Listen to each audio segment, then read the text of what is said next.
வந்து திருமணம் செய்து குழந்தையோடு வந்து அங்கே தரிசனம் செய்து வருடா வருடம் 2-3 முறை வந்து தரிசனம் செய்து அந்த கோவிலுக்கு தங்களால் ஆன நிதி உதவி பங்களிப்பை தந்து கொண்டிருக்கிற பல்லாயிரக்கணக்கான பக்தர்களை நான் பார்த்திருக்கிறேன்.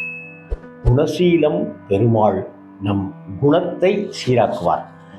இவன் குணம் கெட்டு கிடக்காண்டா அப்படின்னு சொல்லுவோம்ல, அப்படி நம்முடைய குணம் கெட்டு கிடந்தாலும் அதை பண்பட்டு மாற்றக்கூடியவர் தான் பிரசன்ன வெங்கடேச பெருமாள். குணசீலம் கோவிலுக்கு ஒரு முறையேனும் சென்று குடும்பத்தோடு சென்று தரிசியுங்கள். வாழ்க்கையில நிறைய தடைகள் இருக்கு.